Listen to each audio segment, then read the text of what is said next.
అండి. మాది పిసినిఘాట్ పంచాయతీ, డిఆర్టీ నగర్. నా పేరు మల్ల శ్రీనివాసరావు. మరియు మా చుట్టుపక్కల గ్రామాల్లో చాలా ఇబ్బంది పడుతున్నామండి. ఎందుకంటే మాకు బొగ్గు ఫ్యాక్టరీ వచ్చి 2005లో స్టార్ట్ అయిందండి. తాత్కాలికంగా అది ఆపేశారు. మరి ఈ మధ్యలో చాలా ఫాస్ట్గా ఫస్ట్ అయితే ఒకటే బొగ్గు ఫ్యాక్టరీ ఉండేది. ఇప్పుడు 2 ప్రాజెక్టులు మొదలు పెట్టడం వల్ల స్కూల్ బాగా తయారయ్యి చుట్టుపక్కల గ్రామాలు ఇంచుమించు 19,000 మంది జనాలు చాలా ఇబ్బంది పడుతున్నారు.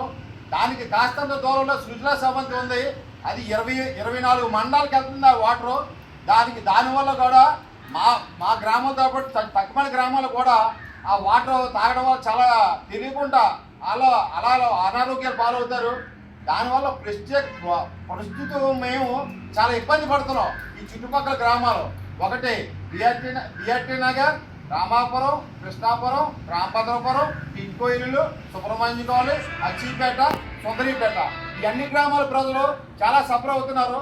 చిన్నపిల్లలకి శ్వాసకోశ వస్తుంది. చెప్పకూడదు. లేడీస్ ఎవరైనా హాస్పిటల్కి వెళ్తే మీరే చుట్లు కాలుస్తారో సిగరెట్లు కాలుస్తారో కూడా అడుగుతున్నారు.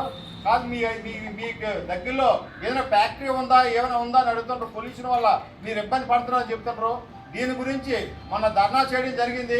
మన ప్రీతమ నాయకులు కొంతాల రామకృష్ణ గారికి వెంటనే లెటర్ పెట్టగలే కలెక్టర్ గారికి ఆర్డర్ జారీ చేసి తక్షణ బొగ్గు ఫ్యాక్టరీ ఆపాలని సారు వెంటనే ఆదేశాలు జారీ చేశారు.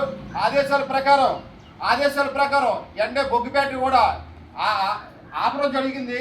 కానీ దానికి పవర్ కట్ అయితే పూర్తిగా క్లోజ్ అవుతుందని మా నాయకులు గారికి తెలియజేస్తున్నాం. ఎలక్ట్రికల్ డిపార్ట్మెంట్ కూడా తెలియజేస్తున్నామండి. దయించి మాకు ఆ బొగ్గు ఫ్యాక్టరీ ఆగితే చుట్టుపక్కల గ్రామాలందరూ చాలా ఆరోగ్యంగా ఉంటారని మరీ కోరుతున్నాం. మా ప్రీతం నాయకులు కొంతాల రామకృష్ణ గారికి మరీ ధన్యవాదాలు తెలియజేసుకుంటూ మా చుట్టుపక్కల గ్రామాలు 4 పంచాయతీ గ్రామాలు వీళ్ళందరూ రామకృష్ణ గారికి రుణపడి ఉంటాం. ఈ బొగ్గు ఫ్యాక్టరీ ఆపించినందుకు ఆయన ధన్యవాదాలు తెలియజేస్తున్నాం.